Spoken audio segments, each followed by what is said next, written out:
just for a few minutes. And I really do mean that. They preached me too hard yesterday over at their church. Just for a few minutes, I want to speak from the subject. I know why the caged bird sings. And I wish I could, Jerry, claim ownership of this title. But most of you know that it is the title of the book by Maya Angelou, that great author who is also responsible for one of my, most admired sayings when she said, when people show you who they are, believe them. You like that, don't you? Yeah, and it's true, it's true, And I've always loved that saying. But this morning, I want to share with you, with this being the last Sunday, Black History Month, a few words that may open your eyes to see this dilemma that we find ourselves in America, to see it from a new perspective. Can I do that? In her book, Maya talks about growing up poor, black in Arkansas as a little girl, curious as to why there were different rules for white people versus black people. Why there were places that white people could go that black people could not go. And in her book, she is saying that we are like caged birds. Now, you know that a bird is naturally born to fly. To fly and to be free and to go freely wherever he wants to go. But we, as a people, we are like caged birds. Why, Pastor? Because we are prevented from going and doing and being and expressing and using our talents because we are caged. And she says, do you want to know why black folk are singing? Because we are like caged birds, locked inside of a society and prevented from flying to the heights that we could fly, prevented from accomplishing all that we could do, all the things and the talents that we have. Why? Because we are enclosed in a cage. Now, I started to bring a little bird cage and set it right here on the pulpit this morning as a prop, as an example, but I think you get the picture when I say that we in this country are like that caged bird that she talks about. And in her book, she says, do you want to know why the caged bird is singing? Do you want to know why that bird is in that cage crying out, like trying to get somebody's attention, saying, hey, I'm not supposed to be in here. I'm supposed to be flying. There are things that I was born to do, but I can't do it because America, you have me caged inside of this cage.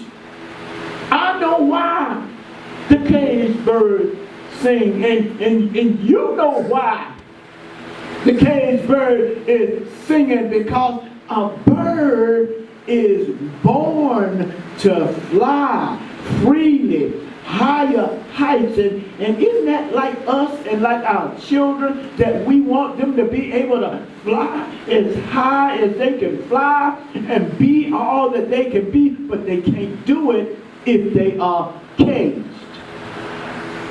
And so this morning, church, the question is, why is that bird singing, and why is that bird still caged? And why can't that bird get out of that cage? And what is that bird making all that noise about? And what's going on with that bird? And I want to share something with you that might help you to understand this cage thing that we're talking about. Because the reason why I didn't bring that prop, that little bird cage as a prop, is because I wanted you to see the message in this sermon is that you can be caged without being in a physical cage. Oh, you said something, Pastor. Okay, let me explain it this way. There was a lady who was named ambassador to Italy. And upon arriving in Italy, they didn't have her residence ready where she was supposed to be residing, so they had to find her an apartment. And when she moved into the apartment, she got sick. She got sick to the point that she was throwing up, and she didn't know what was going on. She thought it was something that she ate, and she went to the doctor, and they ran all kind of tests.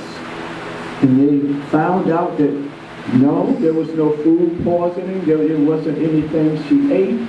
And she went back home again, and she got sick all over again. She went back to the doctor again, First Lady, and they ran more tests, and they could not find what it was that was making her sick. And a friend of hers who was an environmentalist went by her apartment and found out that there was a toxic chemical in the paint on the walls in the apartment that was causing her to be sick. It was a toxic chemical which you could not see, but it was there. And I come to share with you this morning that there's something toxic in America that's keeping us in a cage which you cannot see, but it's there. And when you tell people, like that, that there's racism in America, you can't see it, but it's there. When you tell people, there's discrimination and prejudice still going on in America, it's nothing that you may not be able to see, but you feel it and you're affected by it, and it causes you to be in a cage. And while you're in that cage, church, it causes you to hurt and to suffer and to not be able to achieve what you need to achieve, and you crying out. I know why the caged bird sings. If you haven't read the book, how many of you have read the book? You need to read the book, church. You need to read the book. So here it is, that God has told us. Let me be biblical on you. God has told us that you can do all things through Christ who strengthens you. But if you're honest, this society in America is saying, no, you can't. No, you can't. There are some things that we won't allow you to do. Get back in that cage. Amen. It's Black History now. Can we talk? Every time you try or talk about getting out the cage, every time you talk about wanting to do something that a caged bird is not supposed to do, you are told in no uncertain terms, even if it's verbally, you can't do that. Get back in that cage. Politically, can I go there? And I was so glad to see, church, when black folks start running for political office, and we were winning offices all over the United States. But then America said, Whoa, whoa, whoa, whoa, whoa, whoa, whoa, whoa, whoa. You got to put that bird back in the cage. Y'all accomplishing too much. Got to put that bird back into place. So America came up with a political prescription, a remedy. Because y'all were gaining and winning too much, and America used the means of incarceration to affect the politicization. In other words, if you got a felony, you could not vote. You know what a unique plan, you know, black folks, you know, we can't stay out of trouble. They knew that. They picked up on that. We always were having bumps and scrapes with the law. So if they tie in, you know, the political process and the voting process with, you know, what you do and whether you get a felony on your record, what a unique plan, you know, to put you back in the cage. Oh, Maya Angelou, where are you, girl? Because you showed me what you were talking about when you said all of us are in a cage. It's not a physical cage, but it's a cage because we can't get out and accomplish and do the things that we want to do. With all that's going on,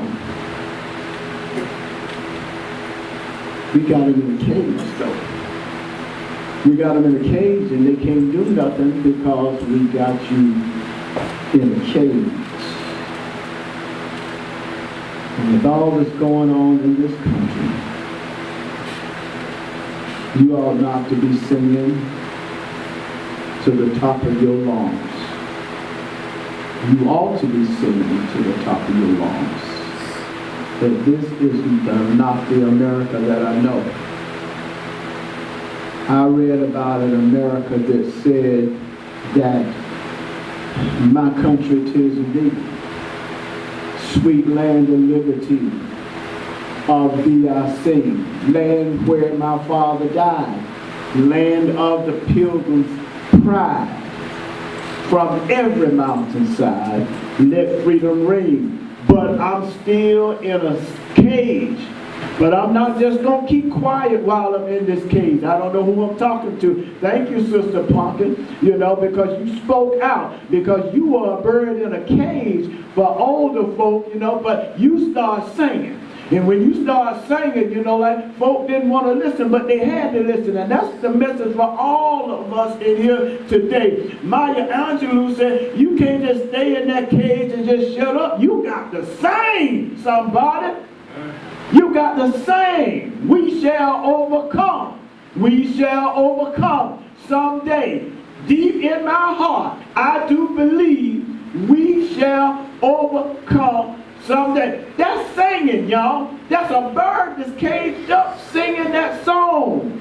Lift every voice and sing till earth and heaven ring with the harmonies of liberty. That's what a bird should sing. You got to open up your mouth and start singing, because America is not going to listen, church, until you start singing. I'm talking to myself. I don't care, but I will talk to myself. And if that isn't enough, church, then maybe you need to go ahead on and quote Martin Luther King and Jakari when he says, I have a dream. It's a dream deeply rooted in the American dream. I have a dream that this country one day will be able to live up to its creed that all men are created equal. You got the same birds. You can't just sit in that cage and just keep your mouth closed. But church, there's something else I'd like to see before I take my seat. Before we can take wings and fly, we have to believe that we can fly.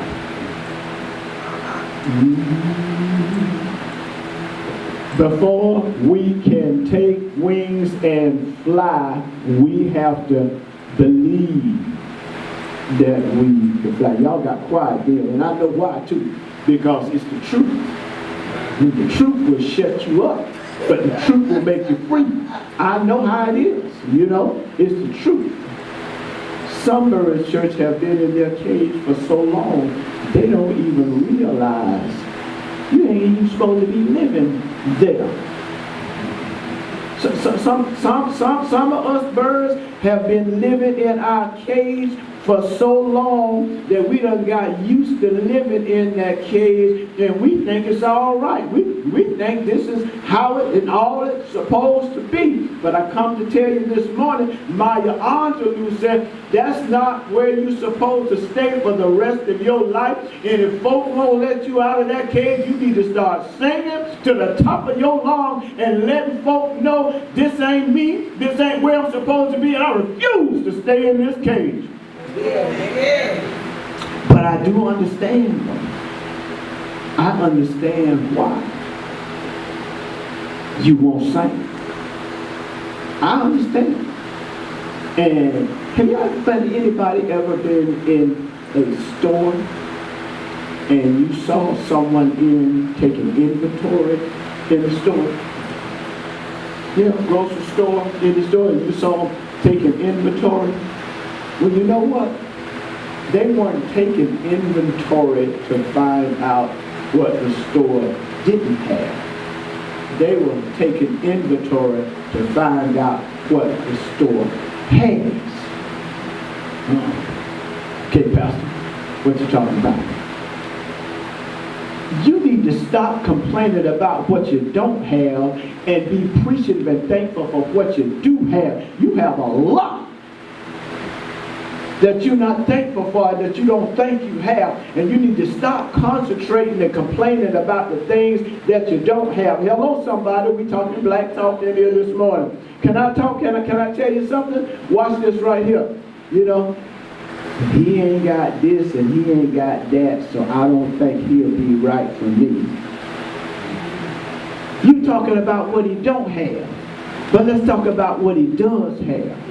He's got a job. He's got character, and he's got God in his life. We need to stop that mess, church. Come on, we need to stop that mess. Always complaining about what somebody don't have or what we don't have. That's a nice church, but they don't have no big choir. Come on, talk to me, church. See, in order to get out the cage, you got to start concentrating on what you do have, not what you don't have. Suppose you didn't have what you have right now. You'd have nothing. And my God said, if you will learn to thank me for the things that you do have, I won't feel bad about blessing you with the things that you don't have. You need to start thanking God for what you got instead of complaining about what you don't have. Talk to me, church. Talk to me, church. And that's what it is. And that's why your message is this morning, you need to start singing. I'm not talking about a song. You need to open up your mouth and start proclaiming things like, my God shall supply all my needs. You need to start singing a song called, there's no weapon that formed against me that shall prosper. You need to start singing and singing a song, like called I can do all things through Christ. That's singing. That's the kind of singing I'm talking about. That's what moves God. That's what moves your situation. You got to start singing, church. See, take inventory of the things that you do have. Because, pumpkin, some of the stuff you have is already enough to get you out the cage. You don't need somebody else to help you get out the cage. God is the key to the cage. You hear what I said? God is the key. He's the one that can get you out of the cage. The text told you this morning that God is not going to allow you to be in bondage when he knows he's got use for you and a purpose for you. Somebody shout, I'm coming out. I'm coming out. I'm coming out. The doors to the church are now open. Come on, give God praise. I know why the cage bird's singing. You know why he's singing? He's singing because, man, I ain't supposed to be in here. I know why he's singing. He's singing because I'm supposed to have more than this. He's singing because he says, I want to take back what the devil stole from me. That's why he's singing. I know why. And you should read that book, you know, like you'll get more out of it than Pastor gave you this morning. The doors to the church are now open. Come by letter, Christian experience, candidate for baptism. If there's anyone, you know, who would like to come and join this lovely church family, come on down that aisle, and I will be glad to make you a member of this church, a member of God's family. Come on down, you know, I can just be a part of what we have to offer here. We offer you Jesus. We offer you Christ, my brother and my sister. We offer Christ to you. He will save you. He will save you. He will save you just now. Just now. He will save you.